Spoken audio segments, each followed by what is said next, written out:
영국, 프랑스, 스페인 등 유럽 국가들은 전 세계를 쓰시고 다니며 식민지를 만들었습니다. 1차 세계대전 이후 식민지가 독립하면서 영토가 쪼그라들었죠. 반면에 미국은 세계 최강국이 되었습니다. 미국이 최강국이 된 근본적인 이유는 무엇일까요? 미국은 수많은 땅을 샀습니다. 그 땅을 식민지로 만들지 않고 본국의 영토로 만들었습니다. 그래서 미국은 영토가 늘어날수록 인구도 늘고 국력도 강해졌기 때문입니다. 한마디로 땅 장사를 엄청 잘했다 이거죠. 도대체 미국은 얼마나 많은 땅을 샀을까요? 1776년 영국의 식민지가 독립전쟁을 일으켰습니다. 프랑스의 도움을 받아 전쟁에서 이겼습니다. 미국은 독립했습니다. 덤으로 미시시피강 서쪽 땅까지 받았습니다. 이것이 초기 미국 땅의 크기입니다. 1803년 루이지애나 1,500만 달러에 사다. 1789년 프랑스 혁명이 일어났고 나폴레옹이 정권을 잡았습니다. 뉴올리언스와 미시시피강 서쪽이 프랑스 땅이었습니다. 나폴레옹이 미국 배들의 무관세 선정을 제안했습니다. 무관세 통행권을 보장받기 위해 미국은 토마스 제퍼슨을 프랑스에 파견했습니다. 그런데 나폴레옹이 뜻밖의 제안을 했습니다. 뉴올리언스를 포함해서 루이지애나 전체를 팔까 합니다. 1803년 제퍼슨은 1,500만 달러에 루이지애나를 샀습니다. 루이지애나는 당시 미국 영토와 크기가 같았습니다. 졸지에 미국의 영토가 2배로 늘어났습니다. 이 부동산 거래로 미국의 지도자들은 고무되었습니다. 태평양까지 영토를 확장하는 것이 미국의 명백한 운명이라고 생각했습니다. 이때부터 미국은 땅 사재기를 시작했습니다. 1821년 플로리다 500만 달러에 사다. 유럽에서 나폴레옹 전쟁으로 스페인이 거덜났습니다. 그러자 스페인의 남미 식민지들이 하나둘 독립하기 시작했습니다. 이때 플로리다는 스페인의 땅이었습니다. 미국 남부주에서 노예들이 플로리다로 도망갔습니다. 그곳에 사는 원주민 세미놀족이 도망 노예들을 받아들였습니다. 미국은 노예를 숨겨주는 세미놀족을 정벌하러 플로리다로 쳐들어가서 동부 지역을 점령했습니다. 1821년 미국은 제안했습니다. 스페인아, 골치 아프지? 플로리다를 500만 달러에 팔아라. 매맞고 뺏길 게 뻔하다고 생각한 스페인은 돈 받고 떠났습니다. 1848년 캘리포니아 일대 1,500만 달러에 사다. 멕시코는 1821년 스페인에서 독립했습니다. 텍사스와 캘리포니아 일대는 멕시코에 속했습니다. 그러나 캘리포니아는 스페인 관할이라고 주장하며 따로 살려고 했습니다. 그 즈음 텍사스에 미국인들이 들어와 살기 시작하더니 멕시코인보다 많아졌습니다. 1935년 텍사스의 미국인들은 텍사스 공화국을 세우고 멕시코와 독립전쟁을 했습니다. 참전한 멕시코 대통령이 포로가 되었습니다. 텍사스 공화국은 멕시코 대통령을 풀어주고 멕시코로부터 독립을 인정받았습니다. 그런데 1845년 텍사스 공화국이 미국이 주로 가입하여 미국이 되었습니다. 텍사스 공화국이 속국이라고 생각하던 멕시코는 이것을 인정하지 않았습니다. 그래서 1846년 미국과 멕시코 전쟁이 일어났습니다.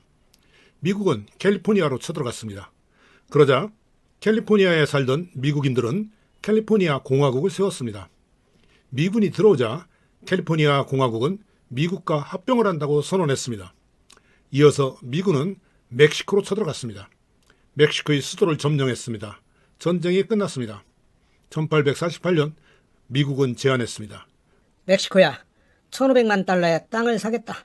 그런데 텍사스 공화국이 미국과 합방했으니까 텍사스 땅값은 줄 이유가 없다. 멕시코는 당시 영토의 55%를 1,500만 달러에 팔았습니다. 이때 미국이 산 땅이 엄청 크죠. 지금의 캘리포니아주, 유타주, 네바다주 전체와 뉴멕시코주, 애리조나주의 대부분과 콜로라도주, 와이오밍주, 캔자스주, 오클라호마주의 일부입니다. 1853년 멕시코 국경 일대 1,000만 달러에 사다. 미국이 국경선이 불명확하다고 멕시코에 시비를 걸었습니다. 1853년 미국은 1,000만 달러를 던져주고 멕시코 땅 일부를 추가로 샀습니다. 이 거래를 캐지던 매입이라고 합니다. 이때 매입한 땅으로 남태평양 대륙 횡단철도가 지나갑니다.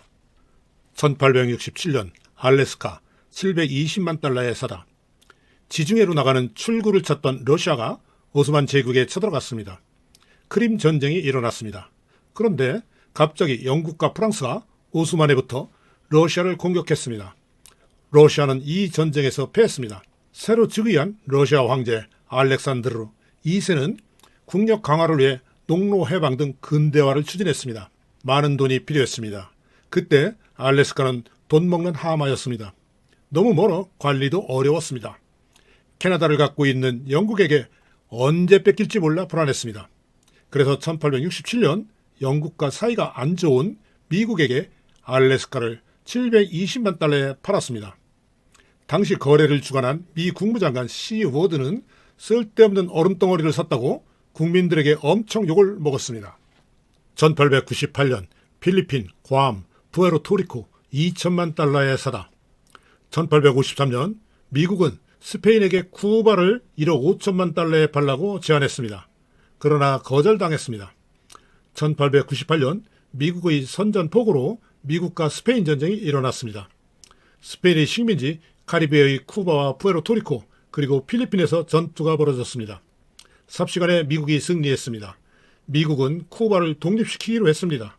푸에르토리코, 필리핀, 괌은 스페인에게 2천만 달러를 주고 매입했습니다. 1917년 버진 아일랜드 2,500만 달러에 사다. 덴마크는 그린란드와 카리브해의 버진 아일랜드를 식민지로 갖고 있었습니다. 1910년 미국은 필리핀이 민다나오 섬을 그린란드 버진 아일랜드와 교환하자고 덴마크에 제안했습니다. 필리핀에서 독립전쟁이 계속 일어났고 미국은 필리핀 사람들을 엄청 학살했습니다. 독립운동의 거점인 민다나오 섬은 골칫거리였습니다. 미국은 민다나오 섬을 덴마크에 떠넘기고 괜찮은 땅을 차지하려고 했습니다. 미국의 잔머리 잘 돌아가죠? 덴마크는 멍청이였을까요? 노 땡큐 했습니다. 인도네시아를 식민지로 갖고 있던 네덜란드를 통해 민다나오 섬의 상황을 파악했습니다. 1914년 1차 세계대전이 터졌고 파나마 운하가 완공되었습니다. 대서양과 파나마 운하를 연결하는 최단거리에 버진 아일랜드가 있습니다. 전략적 요충지가 되었습니다. 1917년 미국은 덴마크로부터 버진 아일랜드를 2,500만 달러에 샀습니다. 덴마크는 그린란드의 주권이 덴마크에 있다는 것을 미국이 인정하라고 못 박았습니다. 이것으로 일단 미국의 땅 장사가 끝났습니다. 이때까지 땅 매입 자금이 얼마나 들어갔을까요? 매입 총액은 9,720만 금달러입니다. 금달러란 달러에 해당하는 금을 말합니다. 매입 총액의 현재 가치는 모르겠습니다. 아무튼 이 돈으로 미국은 최초 영토의 3배 이상의 땅을 매입했습니다. 그리고 이 땅이 미천이 되어 패권국이 되었습니다. 미국의 조상들을 정말 부동산 천재들이었습니다. 그린란드를 팔아라. 그린란드는 덴마크의 자치령입니다. 면적이 한국의 21.6배이고 85%가 얼음에 덮여 있습니다. 인구는 5만 6천 명입니다. 2차 대전 중 독일이 덴마크를 점령하자 미국은 즉시 그린란드를 점령했습니다. 이유는 독일의 그린란드 점령을 막기 위해. 그런데 지금까지 미군 기지가 있습니다. 1946년 미국은 그린란드를 1억 달러에 사겠다고 제안했습니다. 덴마크는 노 땡큐. 최근 온난화로 빙하가 녹으며 그린란드에서 석유, 천연가스, 철광석, 휘트리 등 각종 광물 자원이 발견되기 시작했습니다. 세계의 주목을 받기 시작했습니다. 미국이 러시아를 견제하기 위한 전략적 요충지로서 그린란드의 중요성도 커지고 있다고 합니다. 그런데 중국까지 그린란드에 투자하기 시작했습니다. 중국은 안 끼는 데가 없네요. 미국이 발끈했습니다. 2019년 트럼프 대통령은 공개적으로 그린란드 매입을 검토하고 있다고 말했습니다. 미국이 다시 그린란드에 눈독을 들이고 있습니다. 시청해 주셔서 감사합니다. 구독 부탁합니다.